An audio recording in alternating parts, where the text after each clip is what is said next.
ఏమన్నాడు? ప్రభుత్వం తోలుదిస్తా అన్నాడు. ముఖ్యమంత్రి అంటాడో, ఇరిగేషన్ మంత్రి అంటాడో, ఈ స్ట్రీట్ ఫెలోస్ పేరు ఏం తీసుకోలేదు ఆయన. స్టేట్స్మన్ గానే మాట్లాడాడు. స్ట్రీట్ ఫెలోస్ గురించి మాట్లాడొద్దని మాట్లాడలే. కానీ వాళ్ళు ఏం మాట్లాడతాడు? ముఖ్యమంత్రి నీవు గల్లీ స్థాయి నాయకుడు అనేది మళ్ళీ ఒకసారి రుజువు చేసుకున్నావు. నిజమే, మాకు రాదా భాష? వాడెంత గొట్టంగాడు, కేసీఆర్ కాలి గోటి సరిపోడు అనొచ్చు మేము కూడా. మేము అనడం లేదు.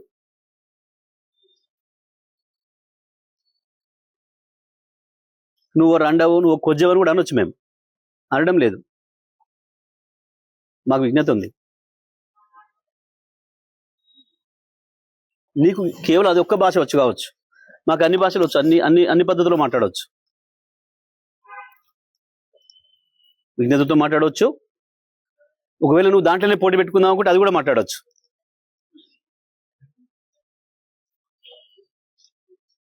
ఎందుకు వస్తుంది? రండలు మాట్లాడే భాష అది. ఇతరులు చావు కోరుకోవడం అనేది రండగాలు చేసే పని, కొట్టాడేటోడు చేసే పని కాదు.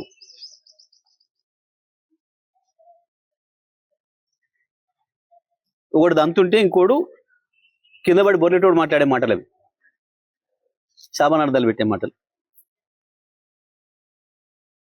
ఎప్పుడు నీ పెద్దనడు ముట్టుకోలేదే కేసీఆర్? నీది కంపనోరని తెలుసు,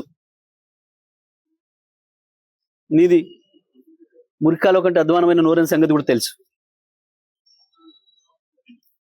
నువ్వు కేసీఆర్ స్థాయి కాదు, ఆ విషయం మొదలు గుర్తుపెట్టుకోను. ఏదో తంతే పొరపడ్డాడన్న సామెతతోని అది నిజమైన పద్ధతుల్లో వచ్చి కాసేపటికి ఆ పదవిలో పడి ఉండొచ్చు నువ్వు, కానీ నీది ఆ స్థాయి కాదని మరోసారి నిరూపించుకున్నావు.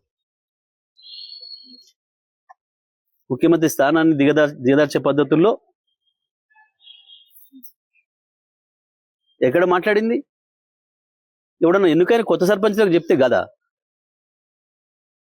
నువ్వు డెడికేటెడ్గా పనిచేయండి, అందరు కలుపుకొని పనిచేయండి, ప్రజలు మీకు ఇచ్చిన బాధ్యతలను పూర్తిగా నెరవేర్చండి, మీ విజయం సాధించండి అని చెప్పొస్తారు ఎవరైనా. నీ చెత్తవాగుడితోని వచ్చిన వాళ్ళ బ్రెయిన్ జడగొట్టి ఏం సమాచారం తీసుకుపోయారు? వాళ్ళు ఏం మోసుకపోయారు నీ దగ్గర నుంచి మెసేజ్? ఇట్లా బూతులు మాట్లాడాలి కావచ్చు మేమని మోసుకపోయారు. ముఖ్యమంత్రి అంటోడు మాట్లాడేటప్పుడు సో ఉండాలి కదా. ఒకటి మాత్రం వాస్తవం రేవంత్, కేసీఆర్ని ఏదో ఈ రాయి కట్టుకొని నిలబడసావు, ఆ రాయి కట్టుకొని నిలబడసావు అని మాట్లాడుతున్నావు కదా. ఒక్కటి వాస్తవం నేను చెప్తున్నా, సాధారణ ఎన్నికలు వచ్చిన మరుక్షణమే ప్రజలు నువ్వు ఎక్కడ రోడ్డు మీద కనపడ్డా తప్పకుండా బండరాలు నీకు గట్టి హుసేన్ సాగర్లోనో మూసిలోనో పడేస్తారు. ఆ పరిస్థితి వస్తుంది నీ పార్టీకి, నీకు, నీ కాంగ్రెస్ పార్టీకి. నీకు ప్రజలే బండరాలు గట్టి మున్సిపాలిటీ చెత్తను వారేసినట్టు తీసుకుపోయి మూసి నదిలో పారేస్తారు. గుర్తుపెట్టుకో. కేవలం సబ్జెక్ట్ లేక, కేసీఆర్ చెప్పిన వాటికి ఆన్సర్ చెప్పలేక, సమాధానం చెప్పలేక, దొరికిన దొంగలాగా దాని నుంచి పక్కదారి పట్టించడానికి ప్రజల్ని ఇటువంటి బూతు మాటలు ఎత్తుకుంటున్నాడు.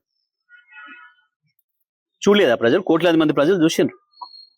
ఎక్కడికక్కడ టీవీలకు అతుక్కపోయి ప్రయాణాలు చేసే వాళ్ళు కూడా సెల్ ఫోన్లలో చూసుకుంటూ పోయారు.